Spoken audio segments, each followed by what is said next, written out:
Bienvenidos, qué gusto verlos. Hoy tenemos un gran expositor con nosotros, el licenciado Juan Carlos González Magallanes.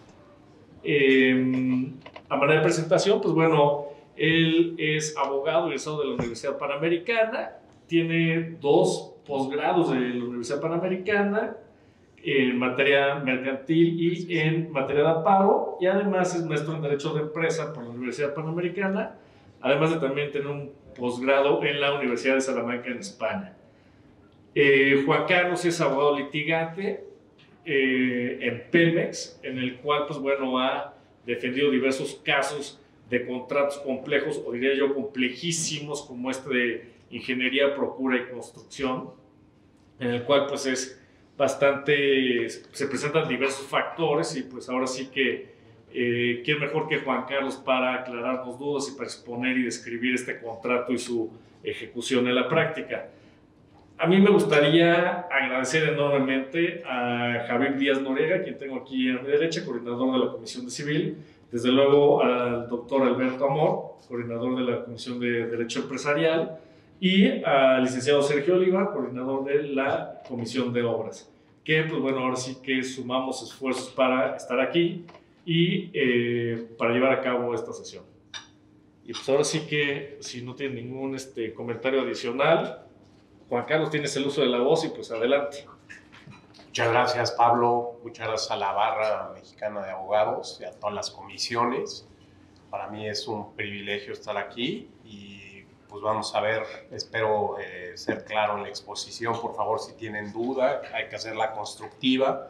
Interrúmpanme. El tema es, o el propósito es que quede claro, el contrato IPC es un contrato muy complejo, muy estructurado, y la idea es que se lleven pues, varios temas ahí, o varios tips de cómo mitigar algunos riesgos que se presentan en este tipo de proyectos, ¿no? Entonces, si no tienen inconveniente, empezamos. Buen provecho a los que van a comer. Y pues empezamos. Primero, en el concepto, que es el contrato IPC a precio alzado, que es el llave en mano, es el instrumento jurídico ad hoc para llevar a grandes proyectos de infraestructura, no solo en el sector en el que yo me desempeño, que es el de energía y de petróleo y gas. Este es para cualquier tipo de proyecto, para obras. Entonces, ¿cuál es la característica principal o las características principales que definen esta contratación de una contratación de obra normal? En este contrato, digamos, todo el proyecto corre a cargo del constructor, del mismo constructor. Todo el riesgo de la obra lo lleva el constructor. El constructor es el responsable de todo el diseño, de toda la ingeniería, de la ingeniería básica, conceptual y de detalle, de toda la procura, toda la adquisición de materiales, todos los equipos, toda la obra civil, mecánica y eléctrica, y las pruebas correspondientes y la puesta en operación. Por eso se llama llave en mano este contrato, porque precisamente esa es la idea de que el propietario reciba una planta en operación, ¿no? Ese es el concepto general. En contraposición a este contrato, el contrato de obra normal, donde el propietario es quien asume riesgos, quien lleva a cabo el tema de su contratación, el que se encarga de la procura, etcétera, ¿no? Entonces, este proyecto lo que busca es justamente eso, que el propietario únicamente reciba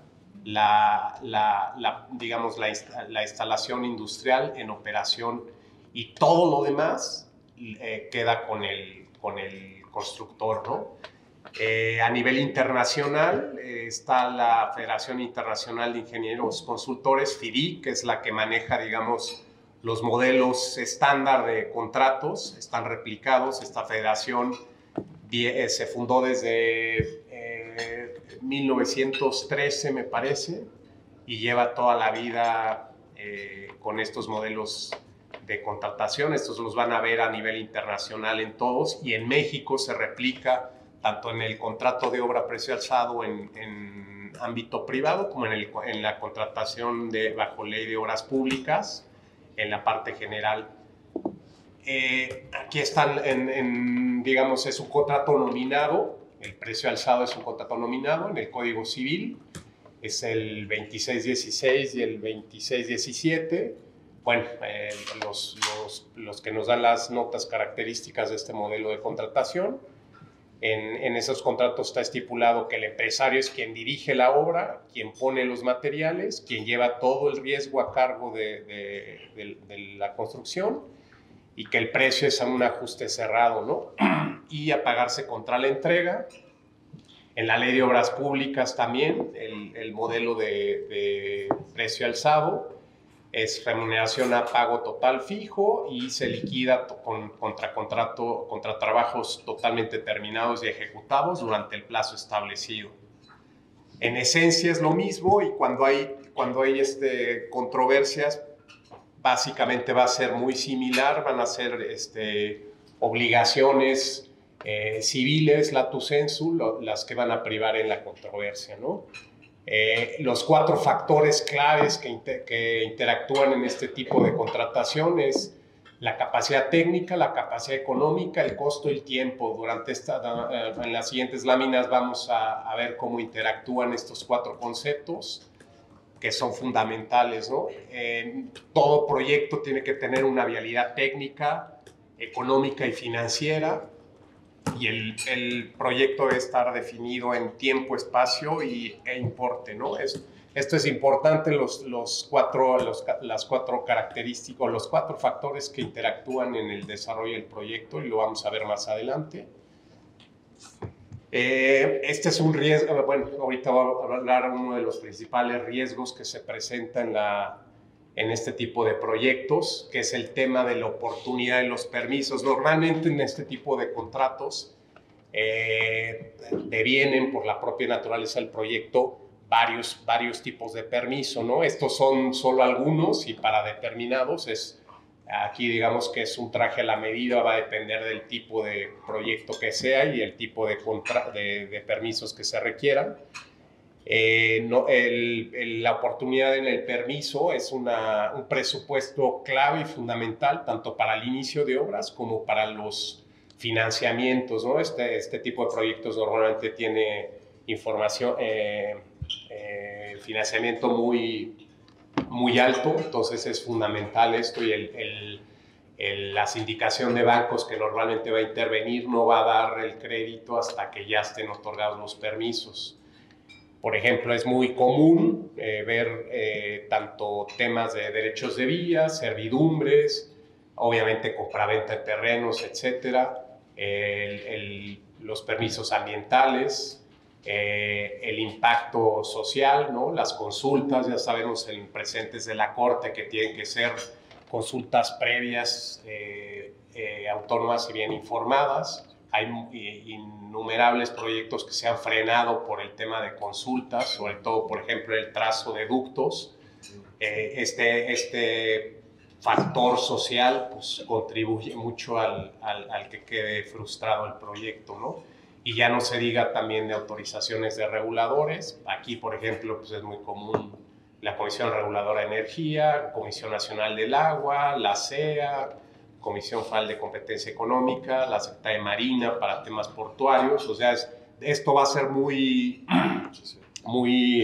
característico dependiendo del proyecto, de qué autoridad regulada y qué permisos se requieran en particular, pero es un tema primordial, ¿no? Entonces este es el riesgo de que no se obtengan los permisos con la oportunidad que requiere el proyecto, y esto va a desfasar las fechas críticas, va a interactuar en el tema de la procura y va a complicar todo el desarrollo del proyecto, ¿no? Entonces, ¿cómo podemos mitigar este riesgo?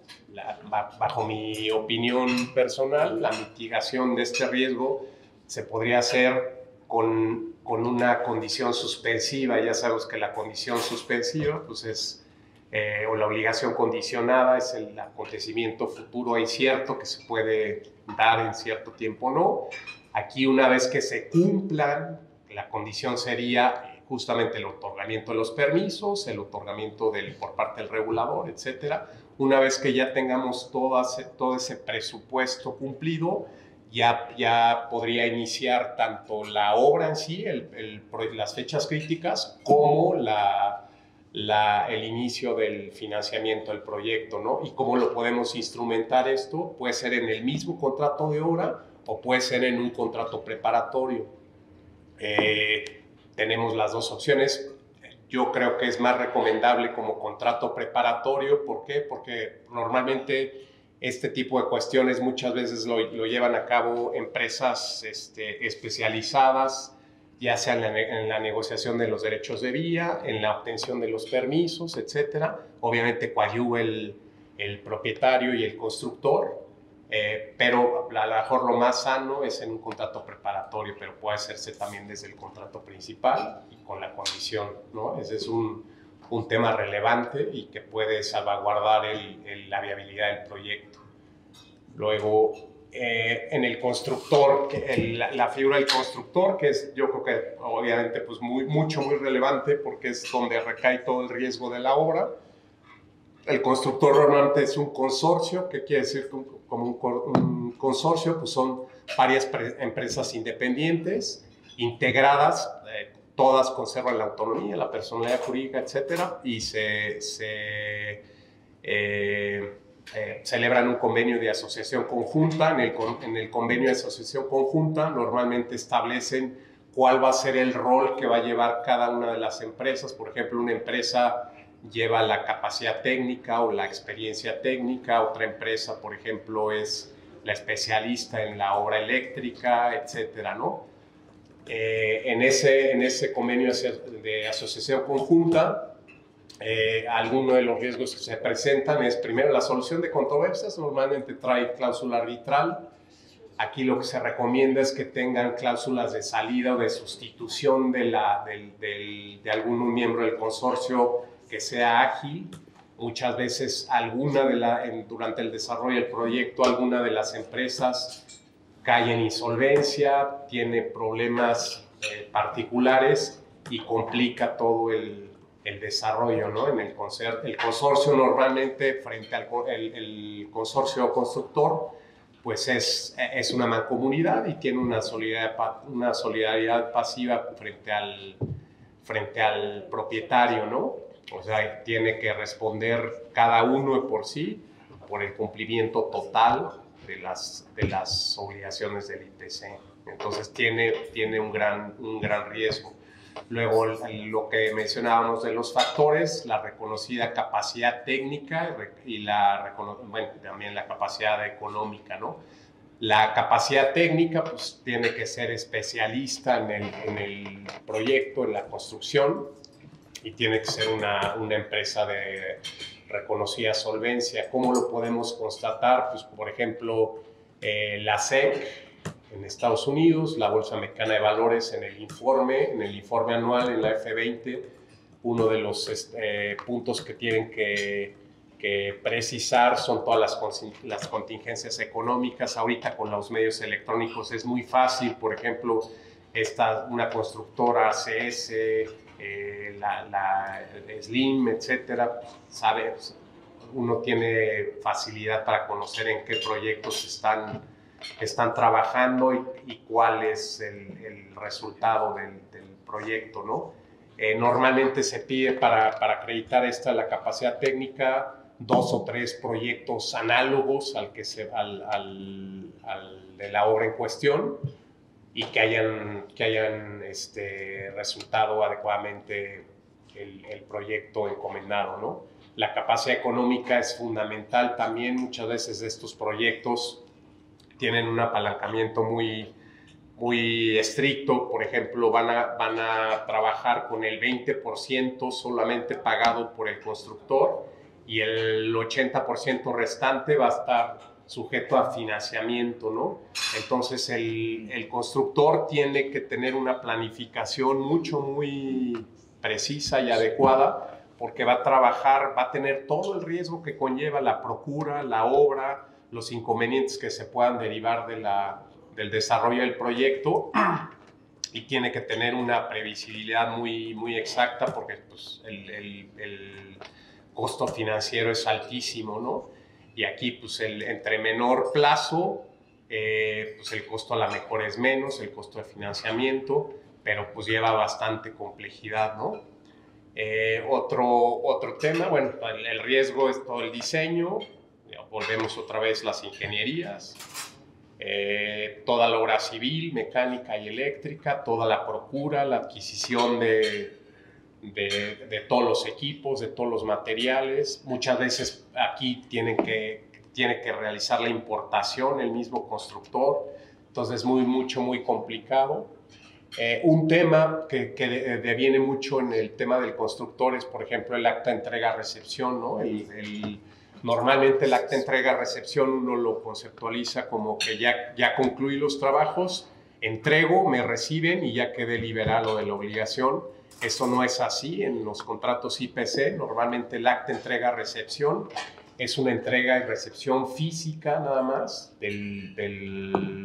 la conclusión de los trabajos, pero no es extintiva de la responsabilidad del constructor.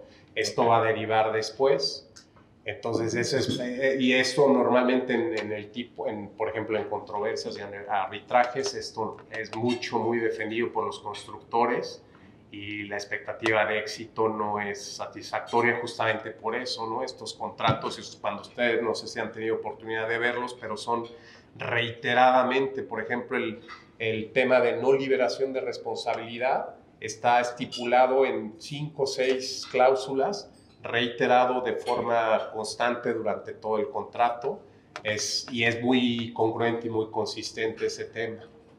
Toda la responsabilidad recae en el constructor, entonces es un tema que hay que tener en consideración. A contrario sensu en el rol del propietario, el propietario, si nos fijamos, pues va a venir muy acotada la responsabilidad del propietario. Por ejemplo, la oportunidad en el pago de los servicios, ¿no? El acceso al sitio, la información relacionada con el sitio, la puesta a disposición de cierta infraestructura que a lo mejor es necesaria para el constructor, cuáles son las especificaciones técnicas y las garantías, ¿no? En el tema de especificaciones técnicas, pues normalmente son o normas oficiales mexicanas o especificaciones propias del receptor de la obra, del propietario, y normas internacionales, ¿no? Muchas veces alguna a lo mejor se modifica durante el proyecto, eso tiene que estar estipulado, porque a lo mejor se siguen con la norma vigente al momento de la celebración del contrato, o puede traer también el que se modifique, ¿no? Ya si trae alguna implicación material en el desarrollo de la obra, pues tiene que estar previsto. Luego, lo de las garantías, aquí muchas veces en este tipo de proyectos se establecen fianzas. Yo tengo mis reservas en el tema de las fianzas, porque normalmente, por ejemplo, una fianza al principio, se otorga una fianza contra el anticipo del 20%, queda garantizado en una fianza, y el remanente, el resto de la garantía va a ser una penalización de alrededor del 10% del monto del contrato, ¿no? ¿Y qué pasa muchas veces en el tema de la fianza? Si bien hay jurisprudencia que no tiene que haber subyudicidad, esto es de que primero se tenga que agotar toda la instrucción jurisdiccional que corresponda para que se acredite el incumplimiento, sino que la fianza la tiene que pagar. En la realidad, lo que sucede es que la fianza va a declinar el pago y uno va a tener que agotar el arbitraje, el reclamo de la fianza va a ser muy similar al resultado del laudo si es satisfactorio, y aún así va a tener todavía renuencia a materializar el pago porque puede venir la acción de nulidad del laudo o medidas cautelares para suspender. Digo el laudo porque normalmente este tipo de proyectos tienen cláusula arbitral. Algunos también hay cláusula jurisdiccional con sede judicial, pero normalmente va a caer ahí. Incluso hay otros también en sede administrativa ante el Tribunal Federal de Justicia Fiscal y Administrativa, pero lo normal en un proyecto, sobre todo de alta envergadura, va a ser arbitraje, y normalmente si es consorcio internacional, seguramente va a ser arbitraje. Entonces, yo la que recomiendo es la carta de crédito, la carta de crédito pues da una inmediatez, una ejecución inmediata para el cumplimiento, y no hay ese tipo de dilación. En paralelo, ¿qué se logra también con la carta de crédito? Pues acreditar de forma indirecta la capacidad económica del propietario, ¿no? Perdón, del constructor. Entonces, y aparte eso se mantiene ahí durante todo el proyecto. Hay algunos temas ahí dependiendo del IPC de qué se trate, pero muchas veces hay responsabilidades que también quedan cubiertos en la carta de crédito. Por ejemplo, algún tipo de solidaridad o de solidaridad laboral. Muchas veces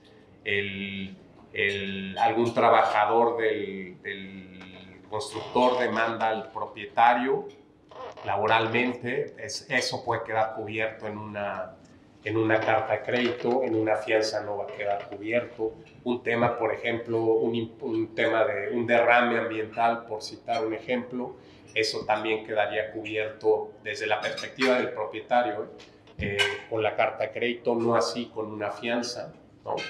Entonces, por muchas razones, para el propietario pues es mucho mejor la carta de crédito. Obviamente para el constructor, por costo y por el tema de ejecución, pues es la fianza, ¿no? Ahí dependiendo del rol. Desde la perspectiva, desde el rol del propietario, un tema muy relevante es el gerente de proyecto. El gerente de proyecto es quien supervisa el desarrollo y el cumplimiento del proyecto durante toda la ejecución de los trabajos a cargo del constructor. Vigila, tiene control del tema documental, el tema de las bitácoras de obra, etcétera, minutas, incidencias, potenciales desviaciones de los temas de especificación técnica, etcétera. ¿Y cuál es la ventaja para el propietario? Que lo que diga o deje de decir, lo que omita o señale el gerente de proyecto no tiene ningún impacto en el tema de responsabilidad para el propietario. Toda la responsabilidad permanece incólume para el constructor. Muchas veces en el tema de en los arbitrajes se dice, no, es que me recibiste, es que este tema lo habíamos cambiado. Está consentido. Exactamente, ya está consentido, etcétera, pero no es así, ¿no? El contrato tiene todas las salvaguardas y justamente la labor del gerente de proyecto es fundamental. Aquí el gerente de proyecto, pues normalmente son empresas autónomas y especializadas, aunque hay también muchos casos donde es personal del propio propietario, ¿no? Esa es una figura muy relevante.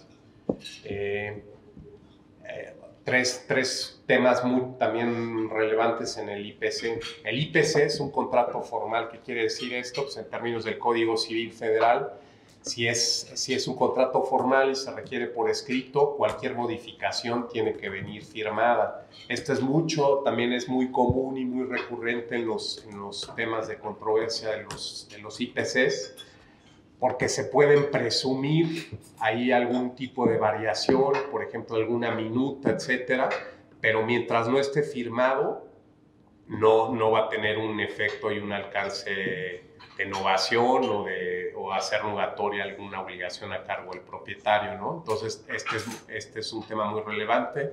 Como ustedes saben, es fuente en el Código Civil, está previsto el principio de preeminencia, ¿no? Que cuando la voluntad de las partes es contraria a lo que dice el texto del contrato, prevalece la voluntad de las partes, salvo disposición en contrario. Aquí en este caso no aplicaría ese tema de que a lo mejor la conducta de parte señala una cosa mientras no esté firmado, porque así es la naturaleza jurídica de este contrato, no va a tener ese efecto y ese alcance contractual, ¿no?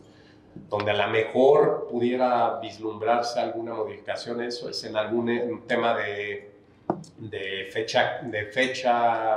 las fechas o de los hitos del proyecto de construcción. Hay algunas veces que sí, efectivamente se atrasa algún tema, pero por la naturaleza del proyecto el constructor puede alcanzar la cronología que le corresponde y puede haber algún tipo de cuestión. Donde sí puede haber algún tema de cambio, por ejemplo, algún equipo secundario donde no hubo problemas en la importación o en la proveeduría de ese equipo y el supervisor o el gerente de proyecto se pone de acuerdo con el constructor y aceptan un tema que, hombre, pudiera verse a lo mejor como un tema menor. En ese tipo de cuestiones probablemente sí haya algunas cuestiones. Las órdenes de cambio, normalmente estos proyectos pues, son cerrados, pero hay la orden de cambio está limitada a algunas cuestiones imprevistas en el contrato o de mejora, pero no es una licencia, es muy restrictiva la orden de cambio.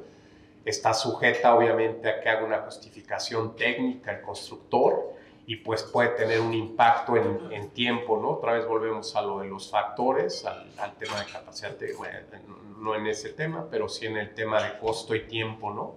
Aquí puede haber algún impacto o dónde va a haber mucho o dónde se pudiera materializar esto, por ejemplo, en las cuestiones del sitio, en la preparación del sitio, en el terreno, en las cuestiones geotécnicas, etcétera. Muchas veces hay que hacer alguna adecuación al proyecto, un tema de cimentación, alguna cuestión de estas, pero aquí pues tiene que ser muy preciso el constructor de cuánto tiempo y cuánto tiempo va a costar. El costo lo tiene que absorber sí o sí, tendría que estar incluido en el precio alzado, pero es una opción que tiene. Finalmente el tema de la no imprevisión, ya sabemos que en México no está reconocida a nivel federal la cláusula Rebus Sic Stantibus. Sí se puede pactar, normalmente en este tipo de contratos no se estipula esa cláusula por la naturaleza propia, el proyecto ya está definido una vez que se cumplen los hitos de la ingeniería y ya queda, digamos, congelada la ingeniería, ¿no? Entonces, pues prácticamente no. Bueno, y obviamente el tema no solamente en el tema de ingeniería, en el tema de la procura, etcétera, tampoco por ahí, se actualizaría una cuestión de estas, ¿no? Desde luego, pues obviamente se puede, algún tema muy relevante que impacte en la ejecución y el adecuado desarrollo del proyecto pudiera derivar en un convenio modificatorio, ¿no? Pero es todo un tema, los convenios modificatorios. Una pregunta, ¿qué es la procura? Claro. La procura, perdón, sí, la procura es es muy básico, pero no sé qué es la procura. Perdón, con mucho gusto, Pablo. La procura es la adquisición, el suministro de todos los materiales, de todos los equipos, es la adquisición que va a hacer el constructor para el proyecto. Ok. Eso viene siendo la cuestión de procura. Gracias. Sí. Perdón, si hay alguna otra duda o si voy muy rápido o muy poco claro, interrumpan. Sí, adelante. El tema de los estudios de subsuelo. Ajá. ¿Hay alguna cláusula de escape? Sí, o sea, no sé si haya previamente o debe ser prever un estudio geotécnico, pero si apareciera una fractura, o sea, ¿hay una cláusula de escape? Bueno, normalmente ahí, el propietario tiene obligación de suministrar, por ejemplo, si va a ser un polígono, una obra en un polígono, el propietario tiene obligación de suministrar cierta información del sitio, del subsuelo, etcétera. ¿Y qué tiene que hacer el constructor? Tiene que hacer unos estudios más detallados de todo el tema de geotecnia, tiene que hacer la preparación del sitio. Por ejemplo, hay muchas veces las consultorías que contrata el constructor señalan ciertos protocolos o ciertas directrices que tiene que hacer para remediar el suelo, para preparar el sitio, para preparar cierta cimentación, y eso es lo que tiene que cumplir. Pero como cláusula de salida, bueno, ahorita vamos a hablar justamente de la cláusula de salida. Normalmente no se prevé ese tema, pudiera actualizarse siempre. Por ejemplo, si la documentación que proporcionó el propietario era inadecuada o insuficiente, ¿no? Y obviamente el constructor para proyectar la cimentación pues se basó en esa información, ahí la responsabilidad se revierte y recae en el propietario. ¿no? Sí, tendrías que tener un estudio geotécnico completo para poder hacer un contrato ya. Sí, así es. Si no, una puesta de precio. Así es, exactamente. Y digo, y mucho, de hecho, muchas de las controversias, o sea, sí es muy recurrente ese tema, el tema de la geotecnia en este tipo, sí, y luego es muy complejo ya viéndolo por ejemplo, en un arbitraje, sí es muy complejo todo lo que conlleva el estudio, etcétera, manto freático, o sea, todo lo que deriva de eso sí es muy complicado, ¿no? Y los suelos, por ejemplo, la mecánica de suelos aquí en la Ciudad de México por el tema sísmico, ¿no? O sea, sí son, dependiendo del sitio, sí son varios factores ahí, pero todo eso se supone que el constructor tiene que hacer análisis muy precisos, ¿no? Bueno, muchas gracias. Creo que Ok. otra pregunta. El argumento está del 1880, que es el 1884, de lo que tienen que ser los cambios por escrito. El argumento, hay jurisprudencia que habla precisamente del comportamiento de las partes. Así es. Aquí el argumento es por el tema de la forma, porque es un contrato típico. Así es un contrato típico, formal. No tienes que celebrar convenio independientemente de que te hayas comportado de otra manera. Sí, o sea, en el tema de las variaciones en el proyecto es, digamos, el proyecto ya está hecho tal cual, tiene ciertas especificaciones, ciertas características técnicas, ¿no? Son invariables esas, aunque pudiera interpretarse que ya en el desarrollo del proyecto pudiera interpretarse que hubo alguna variación, y si hay discrepancia va a prevalecer el que no había convenio por escrito, ¿me explico? Porque es un contrato formal, así es, y tiene lógica el tema, justamente porque si hubiera variaciones, ya cambiaría la naturaleza, ya cambiarían las especificaciones. Si cambian las especificaciones, el uso al que está destinada esa infraestructura a lo mejor ya no le sirve al propietario, ¿no? O sea, sí tiene lógica. Pero digo, aquí sentado en el escritorio, en la exposición, pues se señala mucho más fácil, es muy complejo todo en la práctica, ¿no? La cláusula de salida, que es muy buena o muy eficiente, que es el pacto comisorio expreso. Esto es una facultad potestativa para resolver de pleno derecho el contrato.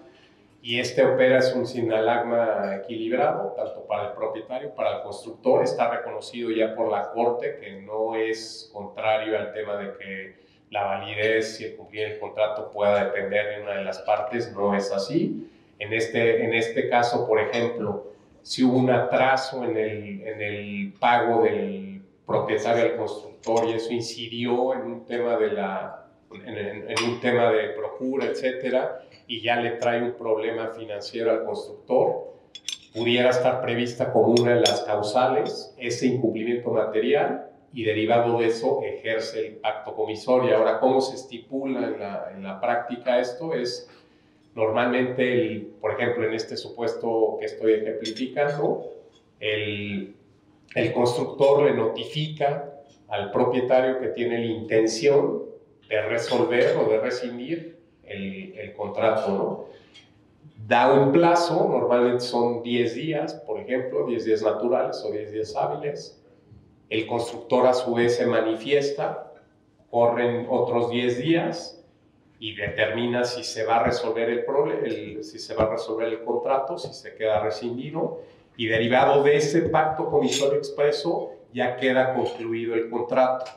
Ya lo que seguiría se tendría que instar un arbitraje, etcétera, para decir por decir algo, ¿no? Que no estaba legitimado para ejercitar el pacto comisorio porque no estaba al corriente del cumplimiento de X o Y obligación, y eso derivó en un tema de falta de legitimación y luego no es eficaz el pacto comisorio, pues ya viene.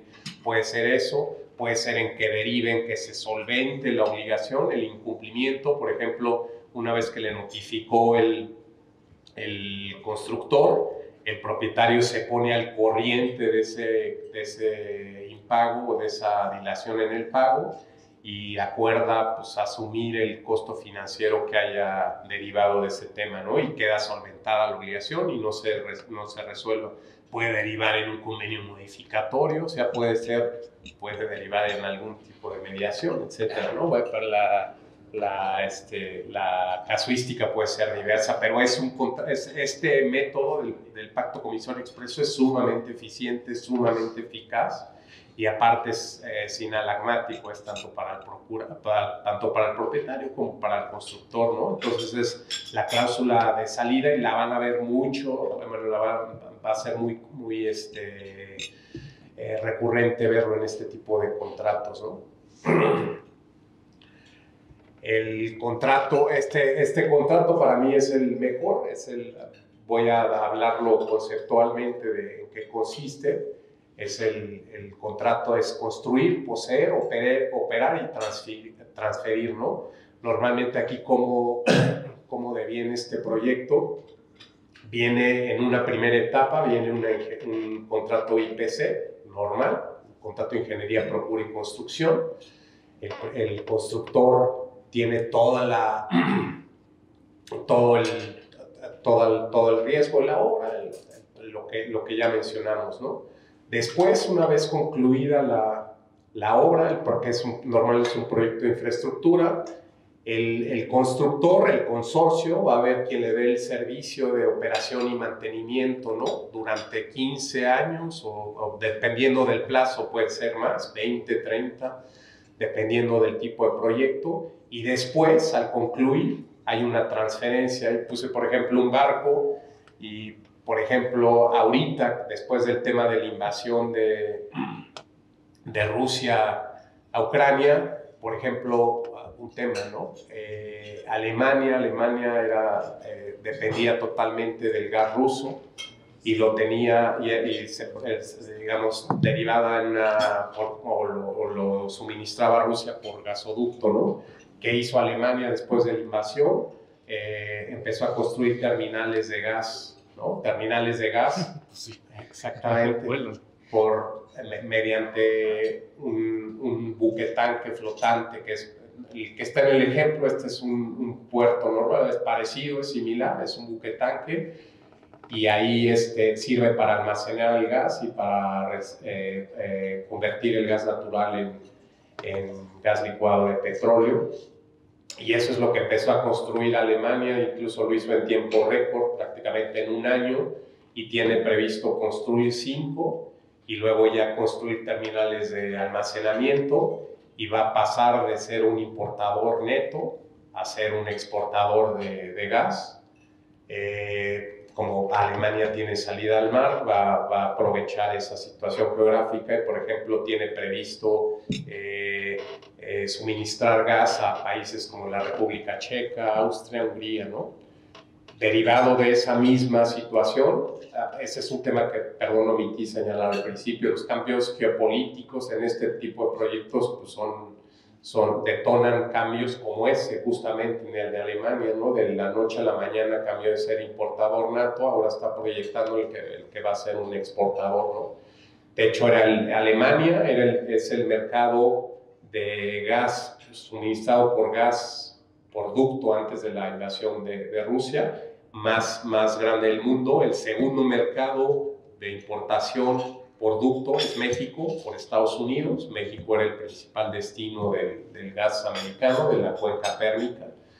Y justamente en el caso de México también se están dando este tipo de proyectos, terminales, por ejemplo, en Altamira. En Altamira está en Tamaulipas, en la costa atlántica, y en el Pacífico también, en California, en Manzanillo, hay proyectos justamente también con este tipo de infraestructura. Se llama FPSO, son buquetanques, y lo que buscan es eso. Por ejemplo, en el caso de México va a ser el gas de la cuenca pérmica de Estados Unidos, se va a exportar a México, o México lo va a importar, según de qué lado de la mesa estemos, y México lo va a suministrar de la costa pacífica para Asia y de la costa atlántica para Europa, ¿no? Entonces, todo este mercado se está reconfigurando a raíz de un cambio geopolítico, y todo incide en el tema de infraestructura, entre otras cosas, ¿no? Es un tema.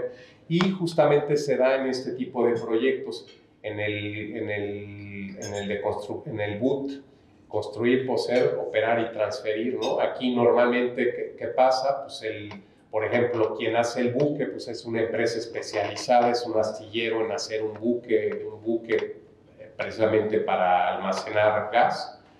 Esa misma empresa lo va a operar y lo va a mantener por cierto tiempo. El pago se va a fraccionar, se va a pagar de forma periódica, como por ejemplo un arrendamiento financiero, más o menos no es la figura, pero nos sirve para ejemplificar. Y cumplido el plazo de operación y mantenimiento, va a transferir la propiedad al propietario, ¿no? Y ya se queda con esa infraestructura. Entonces, ¿por qué digo que esa es para mí la ideal? Porque, por ejemplo, en un IPC convencional, en esta etapa, ahí, digamos, el constructor entrega la infraestructura ya con las pruebas de prearranque, operación y mantenimiento y se lo da al propietario para que lo opere y después sobrevienen temas de vicios ocultos o de obras que no estaban bien hechas, etcétera, ¿no?